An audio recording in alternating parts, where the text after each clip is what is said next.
Assalamualaikum warahmatullahi wabarakatuh. Perkenalkan, saya Madu Trihapsari dengan NIM G1S124003. Pada kali ini saya akan membahas materi farmakologi mengenai sistem saraf.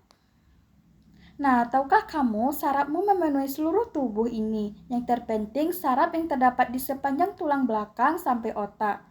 Kumpulan saraf tebal ini disebut sistem saraf pusat. Saat sinyal dari suatu bagian tubuh memasuki sistem saraf pusat di dalam otak, otak akan menginstruksikan respon sesuai dengan situasi. Nah, ketika kamu mencubit tanganmu, di mana bekas cubitanmu juga mempunyai banyak saraf. Saat kamu mencubitnya, saraf akan aktif lalu mengirimkan informasi rasa sakit ini menuju otak selanjutnya. Otak akan merespon dengan mengirimkan pesan rasa sakit. Prosesnya berlangsung selama seperkian detik meski sinyal bergerak sejauh bermeter-meter. Pada sumsum tulang belakang, ketika diputuskan koneksi antar sel saraf kamu, maka kamu akan jadi mati rasa dari area pinggang sampai tubuh bawahmu. Itu karena sistem saraf pusatmu tidak bisa memperkirakan sumber rasa sakit. Jika sudah kembali seperti semula, maka otak dan sumsum tulang belakang terlindung oleh tulang tengkorak dan tulang belakang. Di dalam tulang belakang juga terdapat cairan cerebrospinal, yaitu cairan yang berfungsi melindungi saraf, memperlancar proses pengiriman sinyal, dan membuang zat limbah.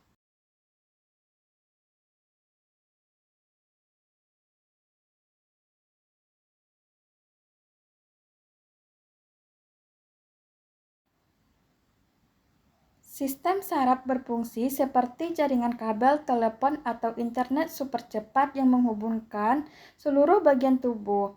Informasi dikirim dalam bentuk sinyal listrik yang dikenal sebagai impuls. Komponen dasar atau unit terkecil yang menyusun sistem saraf adalah sel saraf. Fungsi sistem saraf. Yang pertama, komunikasinya cepat, yaitu mengirimkan impul listrik berkecepatan tinggi antar organ untuk koordinasi instan. Kemudian integrasi data, di mana memproses informasi yang diterima dari lingkungan luar dan di dalam tubuh secara terus-menerus. Kemudian respon tubuh, mengatur tindakan dan reaksi tubuh mulai dari gerak otot hingga sekresi hormon kelenjar. Selanjutnya, jenis sistem saraf. Pertama, sistem saraf pusat. Ini adalah pusat kendali tubuh yang terdiri dari otak, di mana bertindak sebagai pusat kendali utama untuk berpikir, mengingat, dan membuat keputusan. Kemudian, sumsum tulang belakang berfungsi sebagai jalan tol utama untuk impuls ke otak, serta merupakan pusat gerak refleks. Yang kedua, sistem saraf tepi. Bagian ini menghubungkan sistem saraf pusat ke seluruh tubuh. Struktur terdiri dari semua saraf yang bercabang dari otak dan sumsum tulang belakang ke seluruh organ tubuh. Dia bertugas menyampaikan perintah dari sistem saraf pusat ke organ-organ tubuh dan mengirimkan kembali informasi sensorik dari organ ke sistem saraf pusat. Sistem saraf pusat.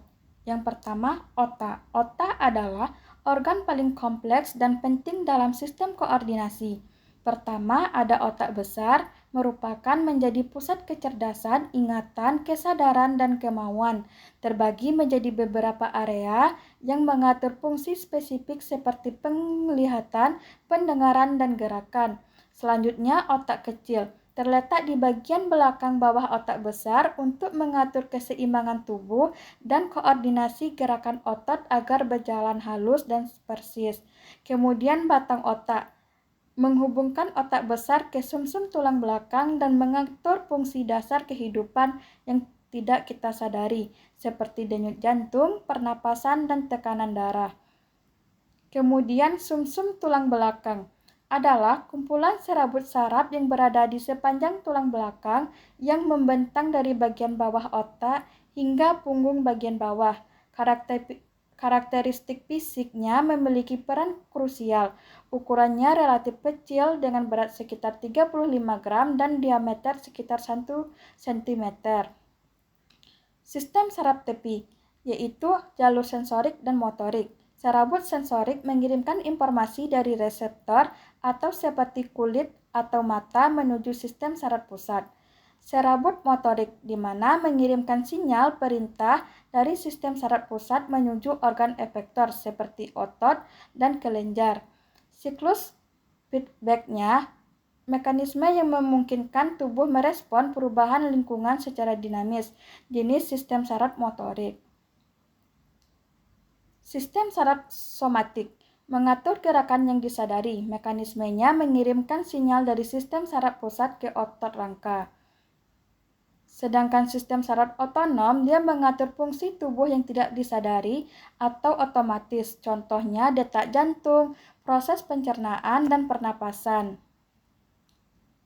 Simpatis dan parasimpatis ini adalah dua divisi dari sistem saraf otonom yang bekerja secara berlawanan untuk menjaga keseimbangan tubuh. Simpatis biasanya aktif saat kondisi stres atau bahaya, sedangkan parasimpatis aktif saat tubuh dalam keadaan istirahat. Kemudian gerak sadar dan gerak refleks. Gerak sadar, gerak ini dilakukan dalam keadaan sadar dan direncanakan oleh otak. Karakteristiknya didasari dan dikontrol oleh kemauan kita, contohnya menulis, makan, berjalan, atau mengambil buku. Yang kedua, gerak refleks. Gerak ini terjadi secara spontan sebagai bentuk perlindungan diri tanpa dipikirkan terlebih dahulu. Karakteristiknya otomatis, cepat, dan tidak memerlukan pemrosesan di otak, biasanya melalui sumsum tulang belakang, bertujuan untuk melindungi tubuh dari bahaya, contohnya menarik tangan saat terkena benda panas atau berkedip saat ada debu yang masuk ke mata. Ini merupakan jalur impuls, di mana gerak sadar, yaitu rangsangan diterima oleh indera, kemudian diteruskan oleh saraf ke otak untuk diproses, lalu otak mengirimkan perintah melalui saraf menuju alat gerak atau otot. Sedangkan gerak refleks, rangsangan diterima oleh indera, kemudian diteruskan oleh saraf langsung ke sumsum tulang belakang, tanpa proses di otak terlebih dahulu, untuk respon cepat dan otak baru diberikan setelah gerakan terjadi. Nah, dari pembahasan ini dapat disimpulkan bahwa sistem saraf merupakan sistem koordinasi tubuh yang berfungsi menerima, mengelola, dan mengirimkan informasi melalui impuls saraf. Sistem saraf terdiri dari sistem saraf pusat dan sistem saraf tepi yang bekerja dan sama mengatur berbagai aktivitas tubuh, baik yang disadari maupun yang tidak disadari. Dengan adanya sistem saraf, tubuh dapat merespon rangsangan dengan cepat, menjaga keseimbangan tubuh, serta mengontrol gerak sadar dan gerak refleks untuk melindungi tubuh dari bahaya. Sekian materi yang dapat saya sampaikan. Kalau ada kesalahan saya mohon maaf. Saya tutup dengan wabillahi taufiq wal hidayah. Wassalamualaikum warahmatullahi wabarakatuh.